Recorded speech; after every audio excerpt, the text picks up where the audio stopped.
Francis Xavier Engineering College, Vannarpettai, Tirunelveli.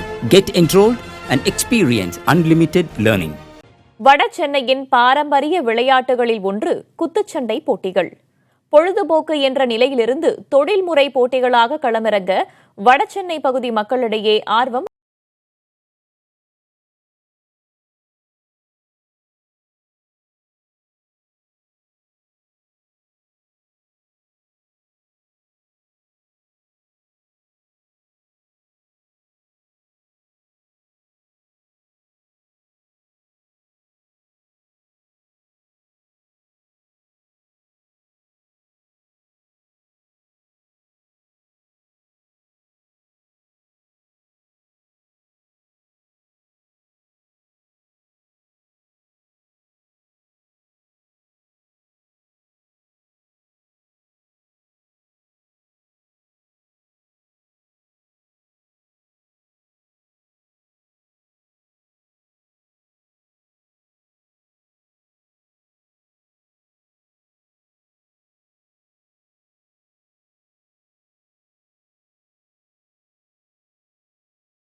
அதாவதுன்றத இப்போ parents எல்லாருக்குமே ஒரு முடிவுக்கு வந்திருக்காங்க. அதனால கண்டிப்பாக ஆக்டிவாக இருக்கணும். அதை குத்துச்சண்டை கண்டிப்பாக ஒரு தன்னம்பிக்கை கொடுக்கும்னு எல்லாருக்கும் தெரிஞ்சிருச்சு.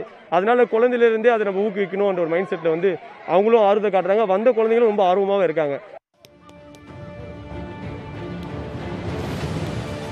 தேசிய அளவிலான குத்துச்சண்டை போட்டிகளில் பதக்கங்கள் வென்றால் அரசு வேலை கிடைக்கும் என்பதால் பயிற்சிக்கும் போட்டிகளில் பங்கேற்கவும் பெற்றோர்களும் ஊக்கமளிக்கிறார்கள்.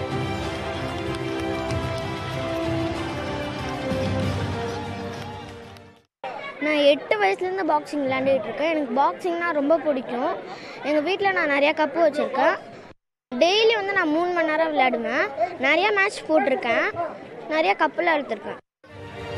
போட்டிகளுக்கான ஆர்வம் அதிகரிக்கும் வேளையில் அதற்கான வசதிகளை மாநகராட்சி மேம்படுத்தி தர வேண்டும் என்று கோருகிறார்கள் வீரர்கள். ரிங்கு கட்டி தந்தா ஸ்டேஜில் எல்லாம் கட்டி தந்து அதுக்கான நிலக்கூடிய ஆடியன்ஸ் உட்காரத்துக்கான வசதி அது போல பண்ணி தரும்போது நிச்சயமாக ரொம்ப நல்லா இருக்கும். அதுலேயுமே நாங்கள் கார்பரேஷன் மாடலில் இலவசமாக பண்ணியிருக்கோம். இது கார்பரேஷன் கிரவுண்டு தான். கார்பரேஷன்லேருந்து எங்களுக்கு மாணவர்களுக்கு டயட் ஃபுட்டு எதனா ஒரு பால் அந்த மாதிரி விஷயத்தை நிச்சயமாக பண்ணி தந்தால் ரொம்ப யூஸ்ஃபுல்லாக இருக்கும். வடசென்னையின் அடையாளங்களில் ஒன்றாகவே பார்க்கப்படும் குத்துச்சண்டை போட்டிகளுக்கு உரிய களமும் அங்கீகாரமும் கிடைக்க வேண்டும் என்பதும் குத்துச்சண்டை வீரர் வீராங்கனைகளின் எதிர்பார்ப்பாக உள்ளது.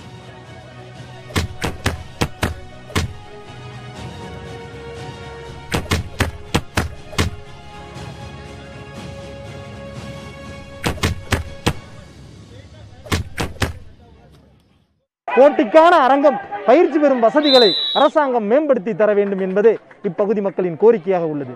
புதிய தலைமுறைக்காக ஒளிப்பதிவாளர் சிவராஜுடன் செய்தியாளர் Balavetrivel. Francis Xavier Engineering College, Vannarpettai, Tirunelveli. Get enrolled and experience unlimited learning.